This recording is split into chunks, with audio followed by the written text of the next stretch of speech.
Welcome to the Complete Fitness Podcast with Core 4 Complete Fitness.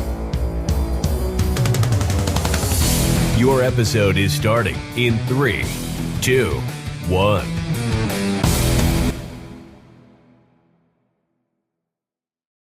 I know. I didn't realize it was a week away. I'm even more excited now. It's like an early birthday present. It's the best.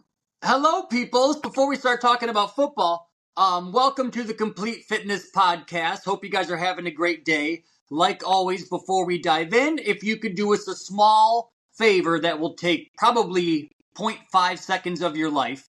If you're listening to us on iTunes or Spotify or watching us on YouTube, if you could please hit the subscribe button, and that'll help us keep growing the podcast so we can keep on cranking out these episodes for you guys and keep on helping as many people as you like. And when we drop a new episode, you'll get notified right away so you don't have to scroll in your list and go, oh, I missed 2 weeks. That way you'll get an update when a new one drops, and you can kind of pick up right away. Now, today, we wanted to talk to you guys about the most common myths in fitness or health or trying to get in shape. And things that people go, well, I can do this, but it's probably not true, or I can do that, or it's probably not true. So we're going to cover 5 of them today. I got them bullet pointed, but these are like the things that throughout having the gyms, we probably hear the most, or people think internally that they can do. That is a load of absolute BS. Now, the biggest one, and believe me, I've tried this, is that you can outwork the choices that you make with food. And people will eat food, good or bad, or everything in between, and then they will treat the workout as something they have to do, almost as a punishment for the choices they made. So it's, I eat like crap, oh my God, I got to undo this, so I'm going to go to the gym. And then a couple good days, then I ate like crap again, so now I got to go to the gym. And you're not making any progress. And what happens when this happens, guys, when you're constantly in between these two worlds going back and forth, you know, your food is there to support the workouts, and your workouts are there to support the food choices. And some people have asked me at the gym, you know, is it better to work out in the morning or at night? And I usually say, you know, do what one gels with your day more. If you're a morning person, then do it in the morning when you feel the best, or night, do it at nighttime. But commonly, you know, when you work out, when you get home, the last thing that you want to do is usually fill up with a bunch of crap because you just exercised, you feel good, you want some good food in your body, and you don't want to kind of undo that hard work that you just did at the gym, right? You don't go to the gym and then have 5 Krispy Kreme donuts right away. But the workouts support the nutrition support the workout. So when you can combine the best of both worlds, that's kind of how you see long-term progress, rather than going, I worked out just because I, you know, binge ate on Saturday, or I drank too much over the weekend, so I have to work out to burn this off. Yes, you do, but you also have to stick with it long-term in terms of your eating and your exercise to see results. And trust me, I've tried. I've tried to outwork a bad diet. It's impossible, and it sucks. You feel like crap. I think the bigger picture with that is that it allows the food and nutrition and the time in the gym to fully control your life rather than you controlling it. Because you're automatically everything you eat is going to rely on the workout. Your workout's going to rely on the thing you eat, and all of a sudden that is playing a huge role in how you go through life. You go, okay, well, I got to make sure there's time in the gym if I'm going to go to happy hour, or I got to make sure there's this. Instead of doing and adopting the lifestyle and letting the healthy lifestyle and the nutrition aspect and the fitness aspect fall in line with you, right? I think a lot of times we will fall victim to this. I shouldn't say we, but I mean, at times in our life, we, for sure, me, I guess I should say, but this is what most people end up, quote unquote, failing in the gym with their routines due to. It becomes too much. And to your point about, you know, having your workouts offset your nutrition, it's not a fair fight, because you're competing something fun and comfortable. You're trying to compete fun and comfortable time with uncomfortable time. And they're two different, very important parts of humanity and living. You need to have both, and comfortable and fun, which is the overindulging in your favorite food and not working out, is going to win eventually, just because of our human nature. We're going to want to steer towards what we want. So anytime we're doing something challenging and comfortable, we automatically put a time clock on it going, I'm only going to do this for so and so amount of time and then I'll stop, which we know is not something we should be doing with our whole health and fitness. So yeah, it's a mindset shift, but that's the big picture behind it. Is you're all of a sudden letting those things drive, and you are sitting in the back seat and falling victim to it, and you easily feel out of control, and you easily want to give up, and you go, I'm not doing any of it, I'm not monitoring, I'm not paying attention. And we all know 2-3 months or 2-3-4-5 years go by, and we look back and we go, wow, what happened? Well, I've really fallen off. Yeah. And you can work out, let's say you're in the gym for 2 hours and you burn off 1,000 calories. But those Krispy Kreme donuts that you had were 1,000. And then you got Taco Bell for drive-through that was another 1,000. Then you have dinner and that's another 1,000. Even though you got to the gym, which is better than not doing it, they go, you've added in 1,000 calories more than you burned off that day. So when you go, okay, I'm getting to the gym, yes, but if your food isn't in line, you're kind of just spinning your wheels and you're wasting energy, and your workouts begin to suck because you're like, I feel like crap. I feel bloated. I feel gross. I don't want to do this. And then you end up just kind of throwing in the towel. Now, bullet point number 2 is avoiding problem areas. Now, we kind of touched on this a little bit with our last podcast. People generally like to work out with the areas that they enjoy doing the most. So let's say for guys, it's I want my arms to look good, or I want my chest to look good, or my shoulders to be broad, or for ladies, it's I want my butt to look good, or legs look good, or whatever it is. And we neglect all the other stuff. And there's kind of a silver lining with this, guys, too. And granted, we're not doctors, but there's also people that go, okay, my knees are killing me. I'm 150 pounds overweight. So I can't do any squats, or I can't do lunges, or I can't do X, Y, and Z because it hurts my knees.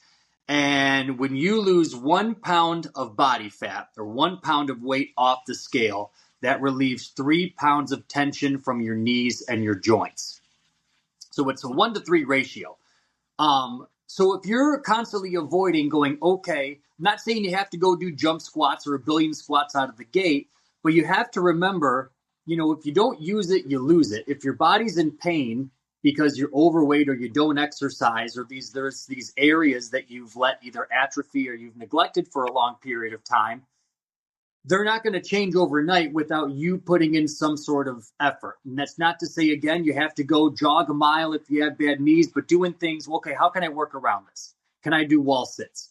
Can I do, 10 body weight squats, and I'll work my way up to 20 and 30 and 40 and 50. And granted, there's people that go, hey, I got jacked up arthritis. I got a screwed up knee. I got to have a knee replacement. And those are kind of like the one-off cases. But I think for a lot of us, we think a little bit of uncomfortability is the be-all, end-all.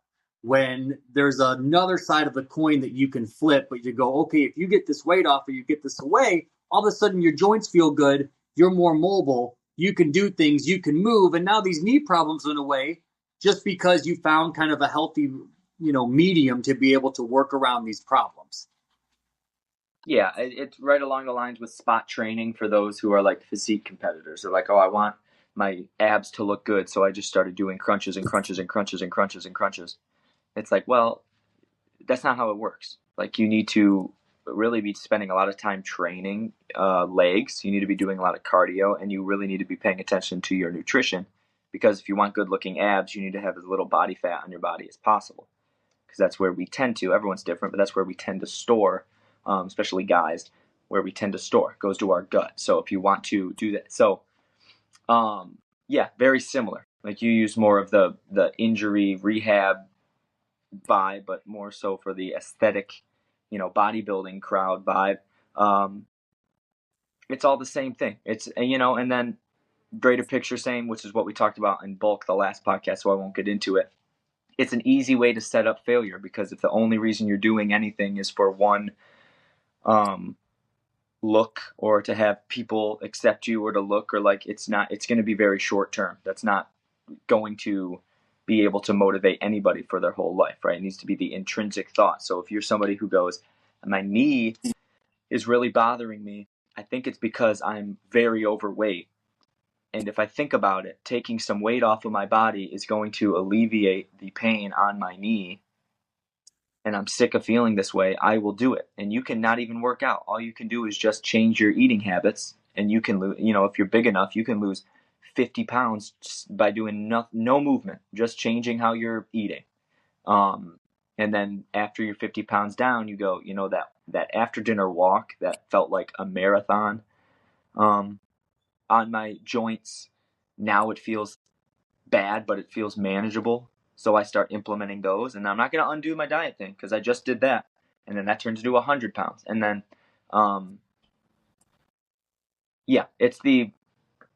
it's almost the, kind of like the victim, whatever it's called, mindset. Yeah. Where you're like, oh, it's done for me. I have this knee injury, or in the aesthetic vibe, I'm doing crunches all the time and nothing's changing. It's kind of the, oh, it's just not for me card that we play, and we don't have to ever. Everyone's got, ability. I just saw this quote. I forgot it. I was trying to think of it while I was talking. But it was great. It's something about no excuse. Oh, no excuses, just solutions. And it was that I saw this guy who I follow on Instagram, and he trains people that are disabled. He was training this guy with cerebral palsy, and he, his legs don't work, and he was sitting between these two PVC pipes, and all he was doing was helping him up to stand on his feet, and then sitting back down. And he wanted to get 3, and he got 2, and he was like, I'm done. And coach was just like, no, you're not. Come on. There's no excuses. It's solutions. This is what you're here for. We're going to do one more. Breathe, take your time, stay here as long as you need to. He wasn't like hurting him, but it was the intrinsic push, the pat on the back, the motivation to just do it. And the second he did it, he had the biggest smile on his face. And he's like, yeah, okay, this was a successful workout. You stood up 3 times, right? Yeah. If you're somebody who is incredibly overweight with knee issues, stand up 3 times. And if that is what gets you, beautiful. Maybe it's 4 times. Maybe it's 10 times. Maybe it's walking out the back door and going for a 1/4-mile walk after dinner. You can't bullshit yourself. Like, what is, wow, I did something I didn't want to do. And that feeling, if you can adhere to that and remember that and chase that, everything becomes easier. There was a lady here that started probably almost a year ago now, but when she was here for her first 2 months, we were doing, like those prisoner get-ups that we do. Mm-hmm. And she goes, I lost, a few pounds on the scale, but she's like, I can get up from my knees without it killing me now. And she's like, I don't even care about the scale anymore. She's like, great, it's coming down. But she's like, stuff like that you're like, okay, my knees, I couldn't get up from the ground without it killing me or me grabbing up on something. And they go, now I'm able to get up on my knees. I can do all this stuff. And she's like, 3-4 months ago, this was a no. It wouldn't have happened. And then you start to go, okay, this didn't start off that way, but when you work on it, she's like, my knees feel good. I can go from the ground to my feet without grabbing anything. So those little milestones go a long way, but you got to attack them.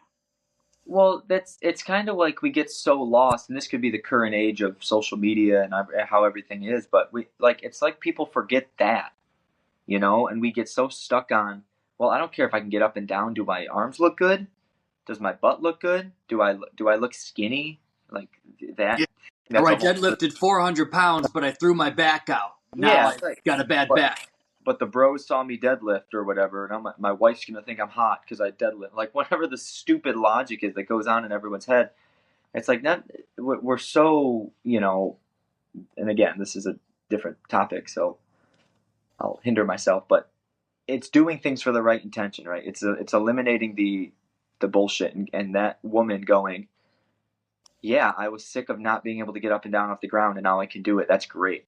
to hell with what anybody, because no, she's not walking up to somebody going, I can get up and down off the ground now. Yeah. Because that's not sexy. That's not cool. That's not, whoa, good for you. But it's huge. I mean, you Yeah. can't live your To life. her, it's life changing, probably. Yes. And that's something that you do for you, for your own reason. You're not doing it for any type of outside validation. You're doing it for your own validation. You can go, wow, I did, no one else did that. That's why I love health and fitness so much, is nobody, I can't help her do that. I can tell her what to do. You can instruct her what to do. You can show her safe ways. But if she doesn't keep showing up and doing it, it's not happening.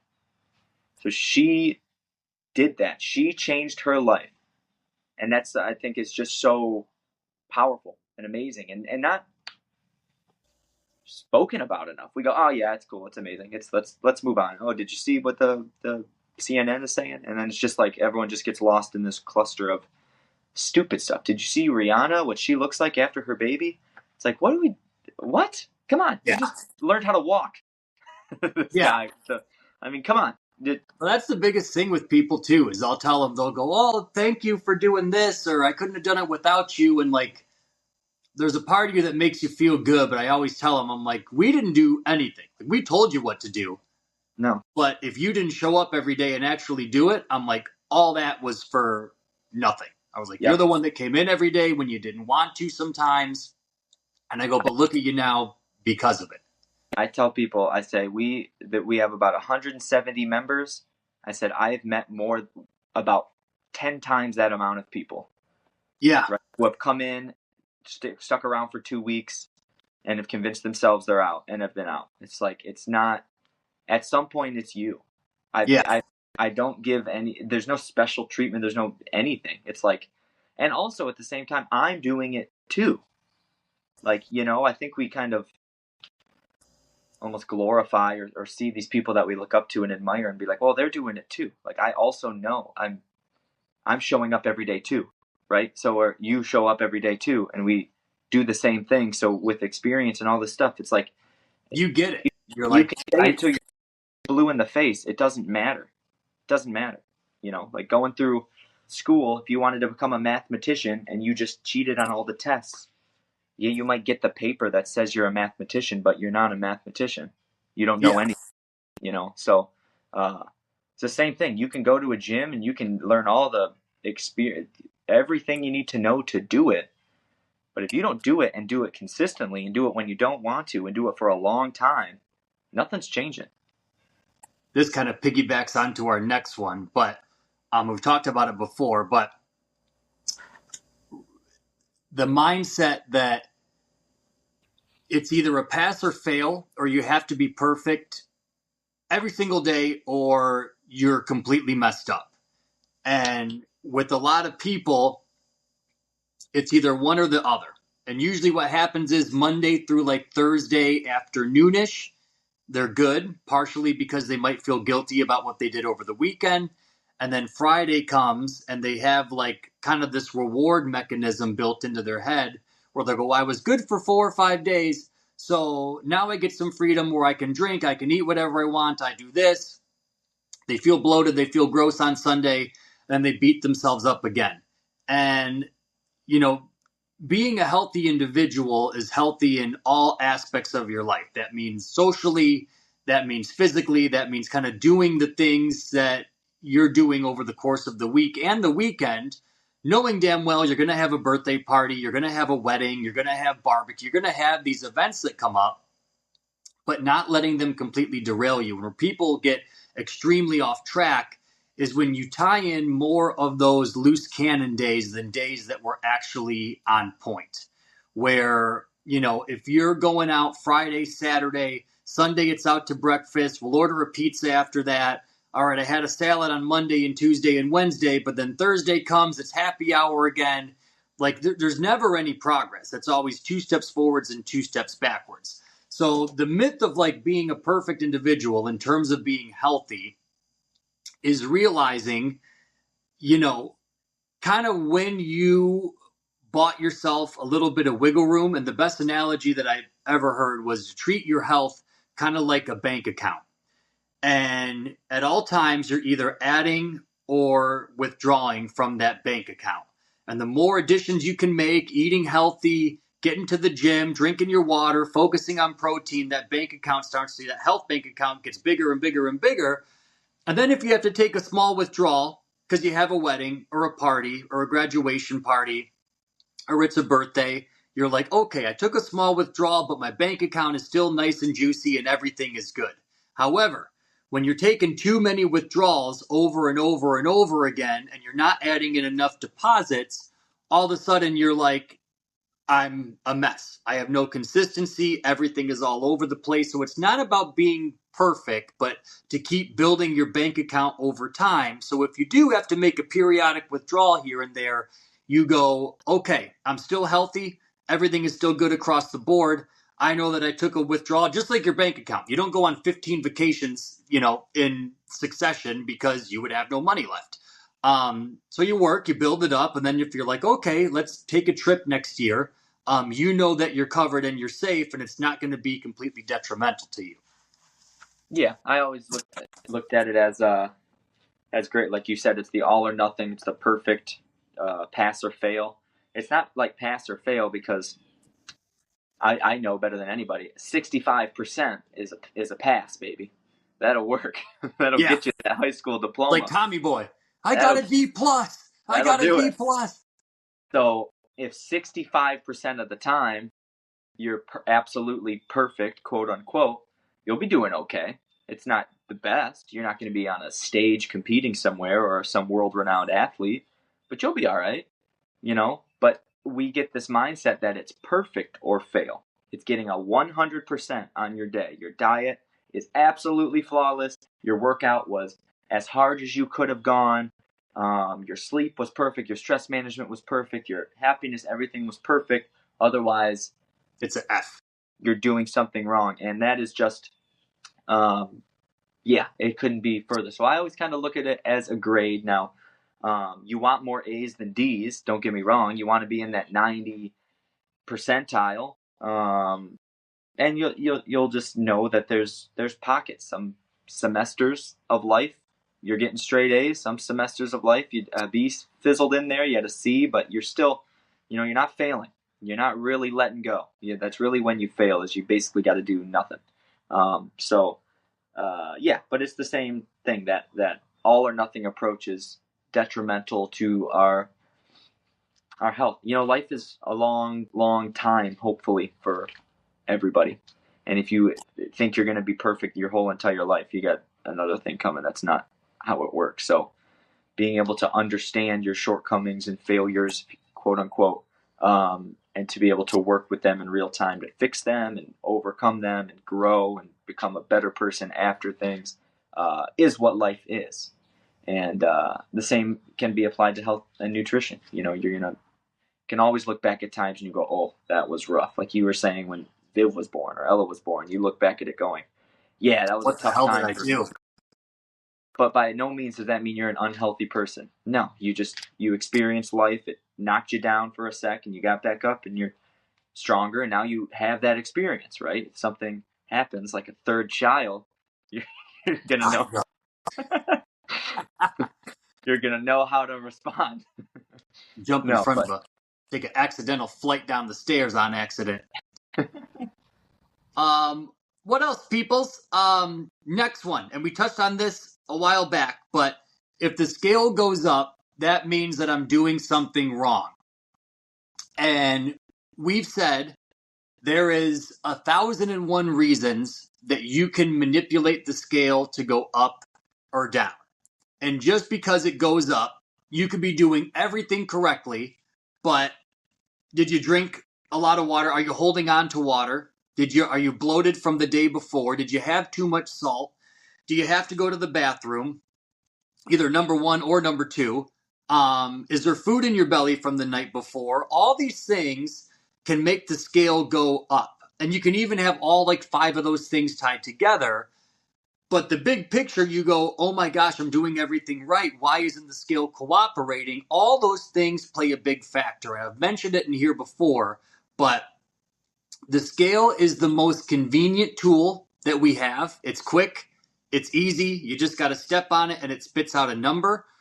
but it doesn't really show you internally what the heck is going on. Are you inflamed at all? How much muscle tissue do you have now? Is your body fat going down and your muscle going up, or is it vice versa going the other way? So if you're using the scale as the only be all end all tool for your progress, it's going to drive you absolutely insane. And I tell people, I'm like, twice a month, check the scale. I go just to kind of make sure that everything is moving somewhat in the right direction. But if you're a person that is a habitual scale stepper honor, that you check it every single morning and you check it at nighttime and you check it the next day in the morning and the next day at nighttime, every single day, it's going to be up, down, left, right, up, down, left, right. So I always say use the clothes test, use the energy test, see how you feel throughout the course of the day. If your clothes fit good, if you're like, okay, my inches are going down, I go, I could really give a damn what the scale says at this point. As long as my shirts fit, my pants fit, and everything kind of looks good, and I can feel somewhat confident if I'm on the beach. I'm a happy camper. But for a lot of us, we get so damn glued to that scale that it sends us off the rails and there becomes no consistency because you're reactive to what the scale says and you're like, oh, I went up a pound. I'm not going to eat today. Or I'm going to do X, Y, and Z. Or maybe I should work out harder in the gym now because the scale went up. And it's like, no, if you were just consistent over a long period of time, eventually that scale is always going to work in your favor. It might not be the immediate gratification that you want, but over time, in the long haul, you're going to notice, oh my God, I feel so much better. My clothes are looser. Now the scale is coming down when I check it a couple times a week instead of having to check it multiple times a day to make sure everything's on track. Yeah, you nailed it. I really don't have much to elaborate. I just did it yesterday. Monday morning, went to the gym, hopped on the scale, 179. Leaving the gym around 6 o'clock last night, hopped on the scale, 174. I lost 5 pounds throughout the course of the day.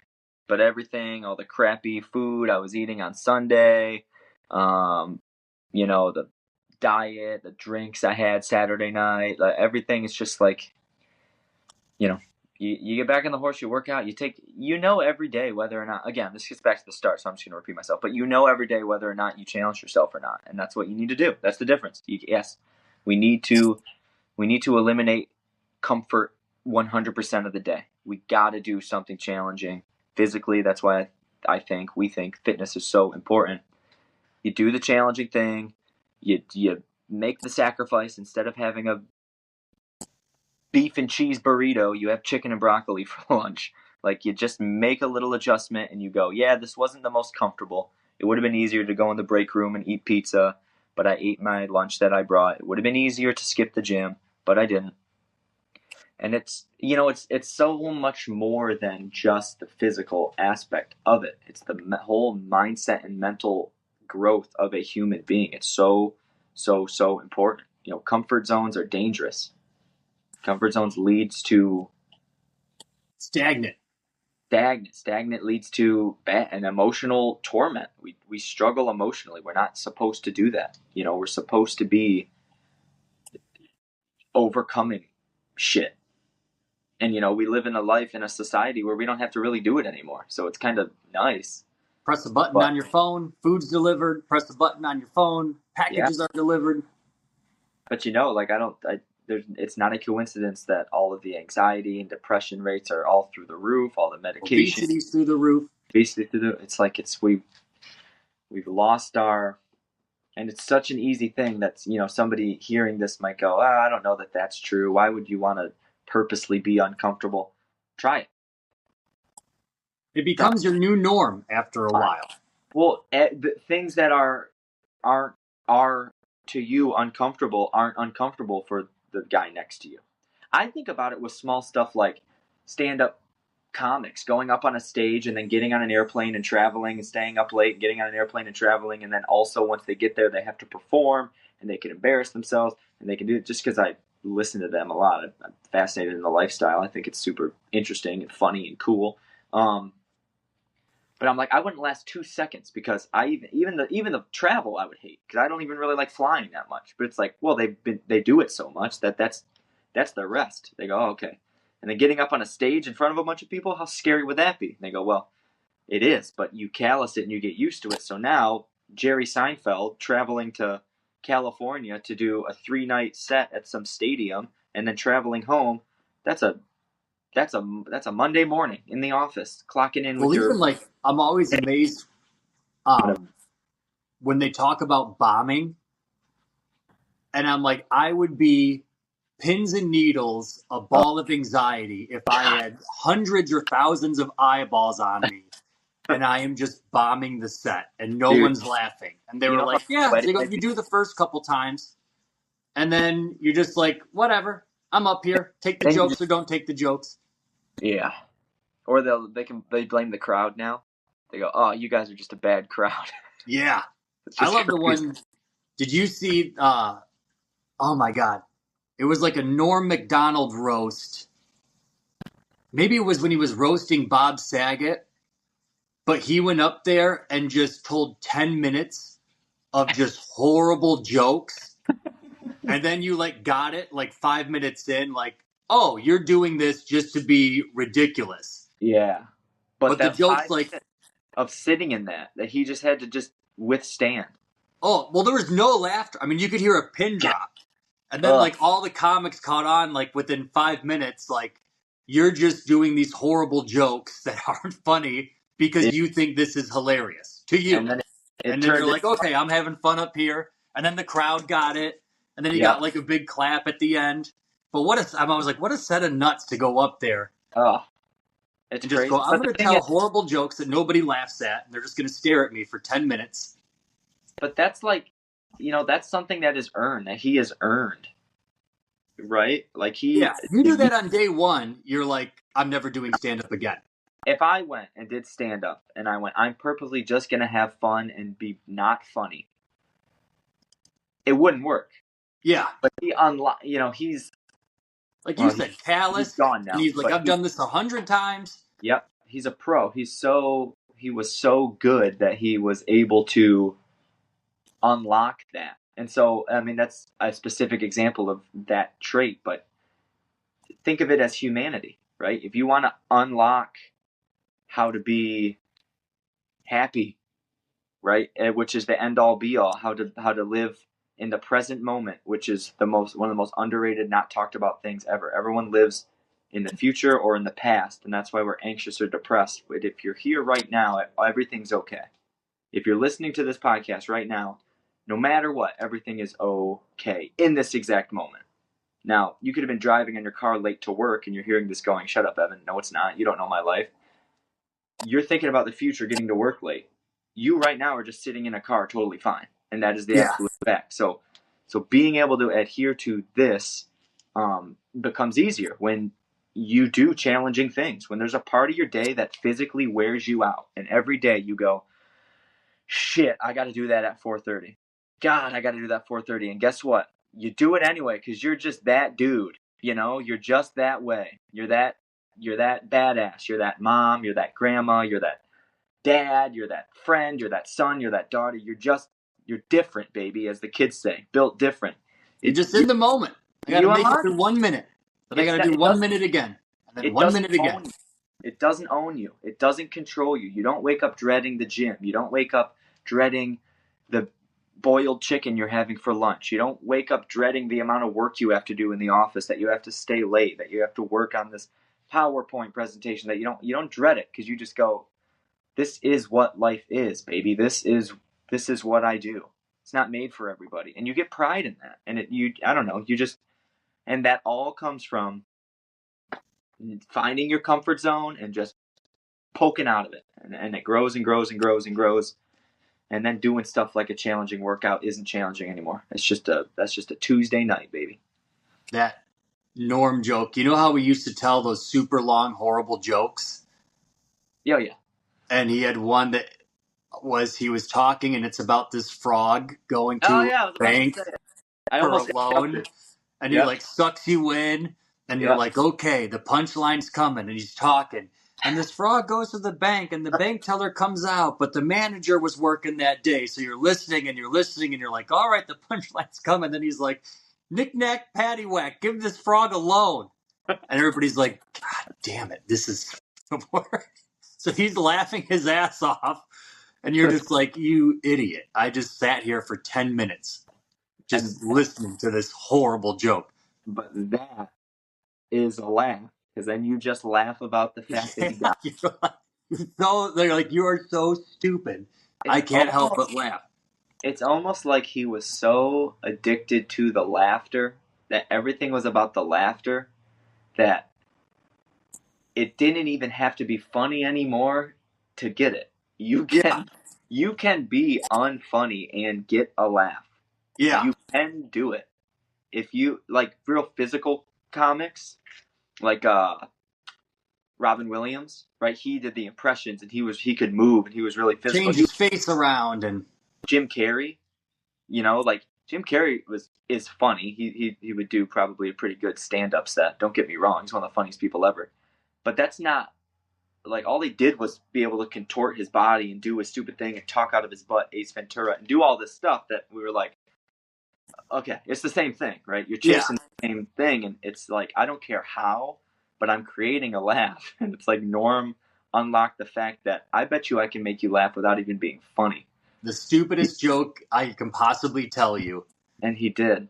You'll be so mad that you have to laugh at the end. My favorite joke of his ever, I can't think of it right now, but I'm going to look it up right when this is over. I wish I could think of it and say it, because he was just his own. I love the ones where somebody... go ahead. When he goes, ID is a funny abbreviation, because I stands for I, and D stands for identification. Identification. There's that one, and then oh my god, I forgot the other one now. Shit. But no, that's a great one. And then I love anytime somebody famous passes away, he just goes, I didn't even know he was sick. They were talking about like I forgot who it was, Hitler or something like that. Yeah. And they're talking, oh, it was so horrible, that tragedy. And he's like, yeah, it turns out he passed away. And I didn't even know the guy was sick. Isn't it kind of weirdly ironic, too? Because that's the way he died. Just I know. Tell everybody he was sick. I always think about that. Wonder if Just he was what a weird... Wonder if that was his little hint throughout his whole career. I won't tell anybody, then you'll get a laugh that I hid this from you for the past 10 years and nobody had any idea. Now we can all say that about Norm. Crazy. God, we could have all said, I didn't even know he was sick. Damn. I know. Maybe what he did. This is the Norm Macdonald podcast, everybody. It is. Little bit of fitness, little bit of stand-up comedy. That's it. That's the dream of life in a nutshell. What else, people? Those are the biggies. So hopefully this will help steer you in the right direction, guys. I know if you Google, and I've said it before, health, fitness, everything, you will see 10,000 stories that come up that seem to all contradict each other. So when people come in, they're like, what am I supposed to believe? What is the right way to do things? And those are usually the biggies that people ask, that you can kind of go through the weeds, and hopefully it gets your mind in the right place. If you are stuck or if you're having a weak moment, then it helps guide you along. Now, should you need help in the weak moments, if you head to core4supplements.com, we have the best stuff in the world. And I just got an email this morning. We are going to be redoing our protein formula. We're going to increase the protein to 22 grams of protein.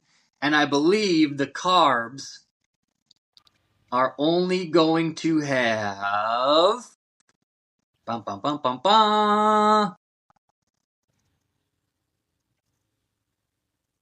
8 total carbs in the entire thing. So protein goes up, carbs go down, and it's still going to taste delicious. But we're always kind of tweaking things to make sure that you guys always get the best stuff. So soon they will all be updated. But if you want anything, guys, head to core4supplements.com. Just like I said, we have whey protein, we have vegan protein, we have green supplements. If you guys are short on your daily greens, it tastes delicious. My kids will drink it, and it's awesome for you. Helps with bloating, helps with inflammation, and you get a daily dose of all the stuff that you might not be getting. If you're not a vegetable person or a fruit person, or you know that you don't eat nearly enough, all you do is a scoop in water, and it tastes awesome. But we got everything under the sun on there, guys. Core4supplements.com. If you use the word podcast at the checkout, You'll save 10% off your whole order. So if you're a watcher or a listener, make sure you use the coupon code. And then if you spend over $100, you also get it shipped to your house for free. So stock up if you need it. Other than that, peoples, behave yourselves. Have a fantastic week. And we shall see you all next week. Peace. Balloons.